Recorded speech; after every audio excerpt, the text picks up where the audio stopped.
আসসালামু আলাইকুম ওয়া রাহমাতুল্লাহি ওয়া বারাকাতুহু। প্রিয় দর্শক মণ্ডলী, দেশ এবং বিদেশ থেকে যারা দেখবেন সকলকে জানাই আন্তরিক মোবারকবাদ এবং অনেক অনেক সালাম ও শুভেচ্ছা। আজ আপনাদের সামনে উপস্থিত হয়েছি একজন নামধারী ওহাবী আহলে হাদিস বক্তার বক্তব্যকে নিয়ে। সর্বপ্রথম আপনারা তার বক্তব্যটি শুনুন, তারপরে ইনশাআল্লাহ তাআলা তার ব্যাপারে আমি কথা বলছি। আজকে আপনার গ্রামে দেখেন মিলাদ হচ্ছে, ওর বাপের দিন আছে, ওর 14 গোষ্ঠীর দিন আছে।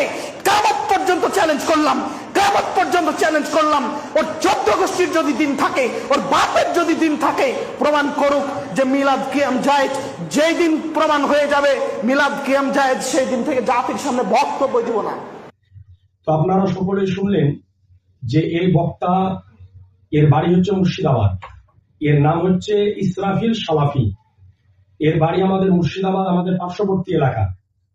তো সে বক্তব্যের মাধ্যমে মিলাদ এবং কিয়াম নিয়ে আজ সমস্ত মানুষকে চ্যালেঞ্জ করলো যে মিলাদ এবং কিয়ামকে কোনো ব্যক্তি যদি জায়েজ প্রমাণ করতে পারে তো জাতির সামনে কোনোদিন সে কথা বলবে না। তার এই ভিডিও দেখার পরে, তার নাম্বার নেওয়ার পরে তাকে আমি ফোন করি যে আহলে সুন্নাত ওয়াল জামাতের পক্ষ থেকে আপনার চ্যালেঞ্জকে আমরা অ্যাকসেপ্ট করলাম। তো আপনার বাড়ি হচ্ছে লোচনপুর, আপনার পার্শ্ববর্তী এলাকা গোপীনাথপুর, সেই জায়গাতে আমাদের প্রিয় হুজুর মুনাজির আহলে সুন্নাত মুফতি আলী হোসেন কাদরি মাদ্দাজিল আলিয়া নুরানি মাদ্রাসা আছে, সেই মাদ্রাসায় আপনি উপস্থিত হন। আমরা আসবো, মিলাদ এবং কিয়াম নিয়ে আপনার সঙ্গে আমরা বসবো, যেহেতু আপনি চ্যালেঞ্জ করেছেন। তো অডিও ক্লিপটা আপনারা সকলে একবার শুনুন। তো বলছি, আপনার ওই চ্যালেঞ্জ আহলে সুন্নাত ওয়াল জামাতের পক্ষ থেকে আমরা অ্যাকসেপ্ট করছি। হ্যাঁ, তো আপনার ওই পার্শ্ববর্তী এলাকা গোপীনাথপুর মুফতি আলী হোসেন কাদরি সাহেবের মাদ্রাসাতে তাহলে আসা যাক একদিন মিলাদ কিয়াম নিয়ে। আপনারা আছে তো প্রমাণ দেখাবেন, নেই সেটা তো প্রমাণ হয় না, যেটা আছে সেটা প্রমাণ হয়। তো সেটা জাতির সামনে আপনারা প্রমাণ করে দেন যে আছে, কোথায় আছে প্রমাণ করে দেন, ওটা আবার বসার ঠিক করে। তো দেখেন, আপনি চ্যালেঞ্জ করেছেন, তো সামনাসামনি না বসলে আপনাকে কিভাবে দেখাবো? দেখুন, বিষয়টা বুঝলাম, যেটা নেই সেটা প্রমাণ করা লাগে না, যেটা আছে সেটা প্রমাণ করা লাগে। তো জাতির সামনে পেশ করেন। অবশ্যই, তো আমরা জাতির সামনে পেশ করবো। চ্যালেঞ্জটা তো আপনি করেছেন না, তো আপনাকে সামনে আসতে হবে না? আমরা এই এই সমস্ত মানুষদের সাথে বসতে রাজি নেই। তো তাহলে আপনি সোশ্যাল মিডিয়াতে চ্যালেঞ্জ কেন করলেন? আপনাকে আমি চ্যালেঞ্জ করেছি সবসময়।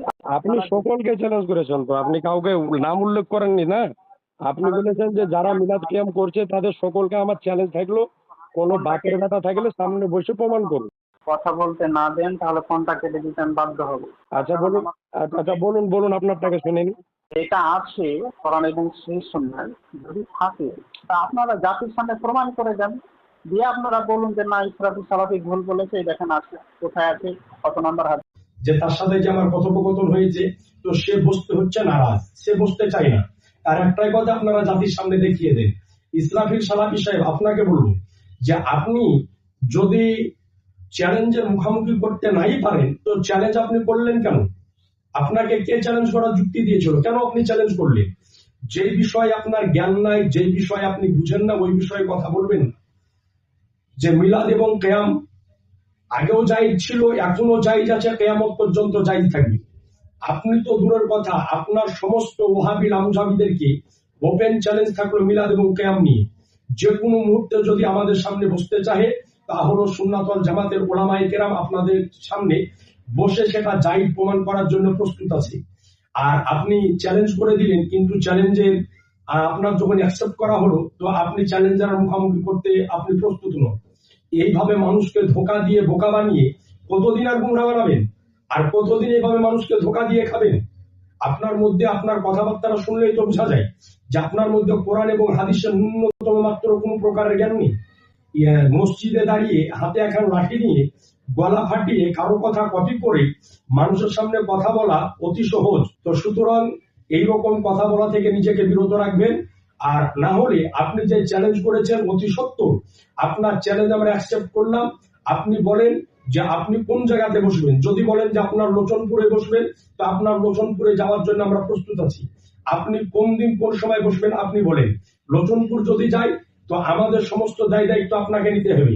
আপনি হয় আমাকে কলের মাধ্যমে জানান, আর না হলে আপনি ভিডিওর মাধ্যমে জানান। যে কোনো মুহূর্তে আপনি বসুন, মিলাদ কিয়াম নিয়ে আপনার সঙ্গে বসতে ওলামায়ে আহলে সুন্নাত ওয়াল জামাত প্রস্তুত আছে। আসসালামু আলাইকুম ওয়া রাহমাতুল্লাহি ওয়া বারাকাতুহু।